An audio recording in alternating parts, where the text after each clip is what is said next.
কিছুদিন যাবৎ পাকিস্তানি একটা কুকিং চ্যানেল খুব সামনে আসছে। আমি মনোযোগ দিয়ে রান্নাগুলো দেখি।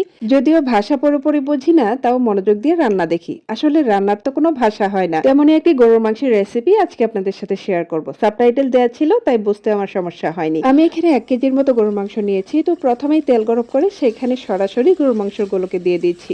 তার আগে কিন্তু আমি কোনো ধরনের মশলা ব্যবহার করিনি। গরুর মাংসগুলোকে একটু তেলে ফ্রাই করে নিচ্ছি। যখন কালারটা একটু ব্রাউন কালার হয়ে আসছে, তখন সেখানে আমি আদা বাটা এবং রসুন বাটা দিয়ে দিচ্ছি এবং দিয়ে দিচ্ছি পরিমাণ মতো লবণ। তারপর মশলাগুলোকে একটু মাখিয়ে নিয়েছি, অর্থাৎ মিক্সড করে নিয়েছি। তারপর দিয়ে দিচ্ছি গরম পানি, পরিমাণ মতো গরম পানি দিয়ে ঢাকনা দিয়ে আমি একটু রান্না করে নেব। এই 25 থেকে 30 মিনিটের মতো রান্না করে নেব। আর এর মধ্যে অবশ্যই আমি 2-3 বার ঢাকনা উল্টে নেড়েচেড়ে দিয়েছি, যাতে নিচে লেগে না যায়। আর এই সময়ের মধ্যে কিন্তু গরুর মাংসগুলো প্রায় 80% এর মতো সিদ্ধ হয়ে যায়। আর এখন দিয়ে দিচ্ছি 4টি টমেটো। 4টি টমেটো আমি দুভাগ করে নিয়েছি। তারপর আবারও ঢাকনা দিয়ে 2 মিনিটের মতো রান্না করে নিয়েছি। আর এর মধ্যেই কিন্তু টমেটোগুলো একটু সেদ্ধ হয়ে এসেছে এবং উপরের যে বাকলটা আছে সেটা উঠে আসছে। আমি চামচ দিয়ে সবগুলো বাকল তুলে নিয়েছি।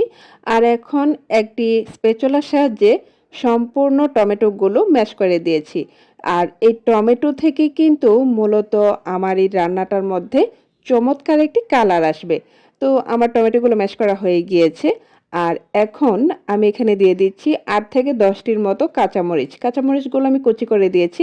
আপনারা আপনাদের স্বাদ মতো কাঁচামরিচ এখানে কম বা বেশি করে নিতে পারেন। তো দেখতেই পাচ্ছেন এর মধ্যেই কিন্তু আমার তরকারিটাতে দারুণ একটা কালার এসেছে। আর দেখতে কতটা লোভনীয় লাগছে, তাই না?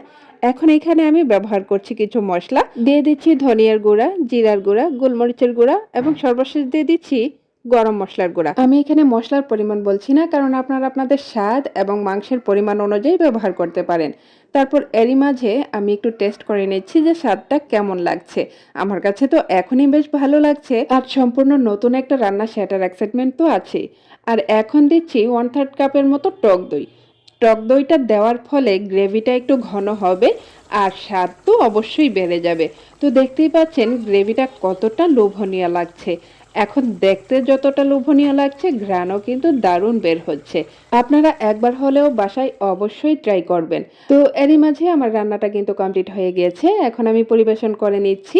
দেখুন তো, এই রান্নায় যে পেঁয়াজ, মরিচ বা হলুদ ব্যবহার করা হয়নি, কেউ কি দেখে বিশ্বাস করবে? আমার তো মনে হয় না। আর গরুর মাংসের এই আইটেমটা আপনারা পোলাও, খিচুড়ি এমনকি সাদা ভাতের সাথে পরিবেশন করতে পারেন। তো এই ছিল আমার পাকিস্তানি নতুন একটি রেসিপি, যার নাম আমি ঠিক করতে পারিনি। আপনারা যদি ঠিক করতে পারেন তাহলে নামটা কমেন্টে জানিয়ে যাবেন।